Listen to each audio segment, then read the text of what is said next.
ओम शांति।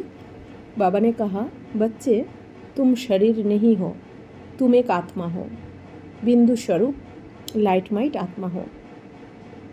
देखो, आपका बाप भी निराकार है और बाप को निराकार आत्मा अर्थात जो इस शरीर से उपराम है वही आत्मा पसंद आती है। तो बाबा बोलছেন, परमपिता परमात्मा शिव बाबा बोलছেন যে বাচ্চারা তুমি কিন্তু শরীর নও, তুমি হলে আত্মা, বিন্দু স্বরূপ লাইট মাইট আত্মা। তুমি লাইট স্বরূপ মাইট স্বরূপ অর্থাৎ শক্তি স্বরূপ জ্ঞান স্বরূপ তুমি আত্মা। দেখো বাচ্চারা, তোমাদের বাবাও নিরাকার আর বাবাও নিরাকার আত্মা অর্থাৎ যে এই শরীর থেকে উপরাম থাকে, অর্থাৎ যে আত্মা উপরাম অর্থাৎ বাবার কাছে থাকে, নিজেকে পরমধামে পরমপিতা পরমাত্মার সাথে যে অনুভব করে। উপরাম অর্থাৎ কি উপরে রাম, রাম হচ্ছেন পরমপিতা পরমাত্মা আমাদের শিব বাবা, আর বাবা তো উপরেই থাকেন। তো বাবার কাছে যে থাকে, যার মন বুদ্ধি বাবার কাছে থাকে, সেই বাচ্চাদেরকেই বাবা বেশি পছন্দ করেন। बस आपका पुरुषार्थ ही ये है इस 5 तत्वों की दुनिया से 5 तत्वों से बने शरीर से उपराम होना। তো বাবা বলছেন যে ব্যাস তোমাদের পুরুষার্থ হলো এটাই যে এই 5 তত্ত্বের দুনিয়া থেকে, এই 5 তত্ত্বের তৈরি এই শরীর থেকে তোমাদের উপরাম হতে হবে এখন, অর্থাৎ এই শরীর থেকে ডিট্যাচ হতে হবে এখন, নিজেকে অশরীরী স্থিতিতে টিকতে হবে। यदि आप बच्चों का मन इस शरीर में अर्थात ये खाना है, ये नहीं खाना, ये अच्छा है, ये बुरा है नहीं। তো বাবা বলছেন কি, যদি তোমরা বাচ্চাদের মন তোমাদের এই শরীরের প্রতি থাকে, অর্থাৎ তোমরা যদি দেহভানে থাকো, অর্থাৎ কি এটা খাবো কি এটা খাবো না, কি এটা ভালো এটা খারাপ, এরকম করা ঠিক নয়। बच्चे सब कुछ करते इससे 100% न्यारे, कोई लगाव नहीं, कोई झुकाव नहीं, नेचुरल नेचर ही बन जाए कि मैं एक आत्मा हूँ इस शरीर से न्यारी, अब मुझे अपने बाप के पास जाना है। তো বাবা বলছেন যে বাচ্চারা এখন সব কিছু করেও 100% ডিট্যাচ হয়ে যাবে এই দেহ আর দেহের দুনিয়ার থেকে। কোনো কিছুর প্রতি কোনো রকম মোহ মমতা যেন তোমাদের না থাকে। তো ন্যাচারাল নেচার যেন তোমাদের এখন হয়ে যায় যে আমি আত্মা, এখন আর পুরুষার্থ করতে না হয় যে আমি আত্মা আমি আত্মা। বাবা বলছেন কি, এতদিন যেমন তোমরা নিজেকে শরীর ভাবতে, আমি শরীর, এইটাই তোমাদের ন্যাচারাল নেচার হয়ে গেছিলো, এখন যেন তোমাদের ন্যাচারাল নেচার এইটা হয়ে যায় যে আমি আত্মা, আমি এই শরীর থেকে আলাদা, আমি আত্মা আর এই শরীরটা হচ্ছে আমার, অর্থাৎ আমি আত্মা এই শরীরটাকে ইউজ করছি, আমি আত্মা এই শরীরটাকে দিয়ে কর্ম করাচ্ছি। अब मुझे बाप के पास जाना है। তো তোমরা সবসময় এটা মনে করো যে এখন আমাদের বাবার কাছে ফিরতে হবে, বাবার সাথে এবার ঘরে যেতে হবে। जब आपकी ऐसी अवस्था हो जाएगी तब आप पर इस दुनिया का कोई प्रभाव नहीं पड़ेगा। जब आपको बाप समान बनना है तो ऐसी अवस्था धारण करनी पड़ेगी। তো বাবা বলছেন কি, যখন তোমাদের এরকম অবস্থা হয়ে যাবে যে অশরীরী স্থিতিতে তোমরা টিকে যাবে আর সবসময় মনে থাকবে যে আমাকে এবার ঘরে ফিরতে হবে, বাবা এসে গেছেন নিতে, তো বাবার সাথে এবার ঘরে ফিরতে হবে। যখন এরকম অবস্থা হয়ে যাবে তখন তোমাদের এই দুনিয়ার কোনো প্রভাব তোমাদের উপর পড়বে না। আর যখন বাবা বলছেন কি, যখন তোমাদের বাপ সমান হতেই হবে তখন তোমাদের এই অবস্থা তো ধারণ করতেই হবে। বাবার সমান যখন হতেই হবে, আমাদের লক্ষ্যই হচ্ছে কি বাপ সমান হওয়া প্রথমে। তো বাবার সমান যখন হতে হবে তো বাবার সমান অশরীরী স্থিতিতেও তোমাদের টিকতে হবে। सच्चे दिल से बाप की श्रीमत की पालना करते चले जाओ। वैसे भी जब किसी से अटूट प्यार होता है तो और कुछ अच्छा ही नहीं लगता, जैसे वो कहे वैसे करने का दिल करता है, परंतु यहाँ साथ ही साथ बहुत हल्के होकर करना है, कहीं भी फंसना नहीं है।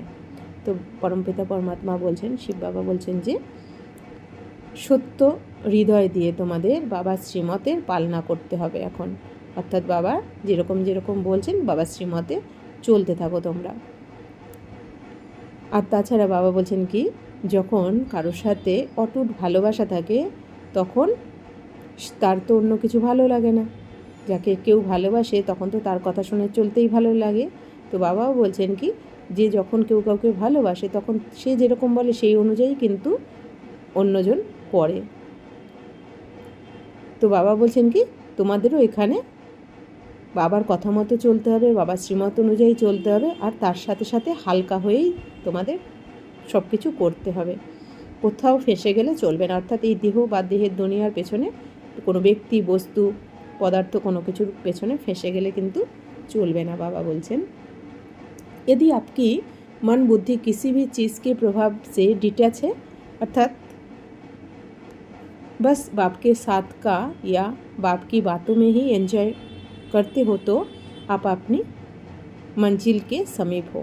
तो बाबा बोलছেন কি যদি তোমাদের মন বুদ্ধি যে কোনো কিছুর প্রভাব থেকে এখন ডিট্যাচ হয়ে যায়, অর্থাৎ মুক্ত হয়ে যায়, অর্থাৎ কোনো কিছুই যদি তোমার প্রতি প্রভাব ফেলতে না পারে, কোনো ব্যক্তি, বস্তু, পদার্থ কোনো কিছু যদি তোমার ওপর প্রভাব না ফেলছে না, এরকম স্থিতি যদি হয়, অর্থাৎ ব্যাস তোমরা শুধু বাবার সাথে বাবার কথাতেই তোমরা এনজয় করো, বাবার শ্রীমত, বাবার মহাবাক্য, বাবার সাথের এনজয় যদি তোমরা করো, উপভোগ যদি করো, তাহলে তোমরা তোমাদের লক্ষ্যের কাছেই আছো, এটা বুঝে নাও। बस बाप भी सच्चे दिल वाले बच्चों को समय आते ही गोद में उठा अपने पास बिठा लेगा। तो বাবাও কী করবেন, যে সত্য হৃদয় দিয়ে বাবাকে ভালোবাসবে, বাবার কথা মতো চলবে, তো বাবাও সময় আসলেই তাকে বাবার কোলে বসিয়ে বাবার কাছে বসিয়ে নেবেন।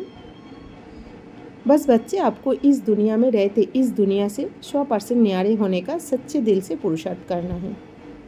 बच्चे आप बच्चों को साक्षात्कार मूर्त बनना है। तो बाबा বলছেন কি ব্যাস বাচ্চারা এখন তোমাদের এই দুনিয়া থেকে থাকতে হবে, এই দুনিয়াতেই, কিন্তু এই দুনিয়াতে থেকেও এখন এই দুনিয়া থেকে 100% পৃথক হয়ে যেতে হবে, অর্থাৎ ডিট্যাচ হয়ে সত্য হৃদয় দিয়ে পুরুষার্থ করতে হবে, কারণ এই দুনিয়া তো এখন আর বেশি দিন থাকবে না, তাই না? যেমন কোনো ডাক্তার কি বলে, পেশেন্ট যদি অসুস্থ থাকে, খুব অসুস্থ, মৃত্যুশয্যায় থাকে, তখন ডাক্তার কি বলে দেয়, বাড়ির লোককে বলেই দেয় যে এ এখন অন্তিম স্টেজ চলছে, এ আর এই কদিনের অতিথি, একে এখন আপনারা বাড়ি নিয়ে যান, যা খেতে চায় তাই দিন, একে এখন ভালোভাবে রাখুন, আনন্দ দিন, এরকম তো ডাক্তার বলে।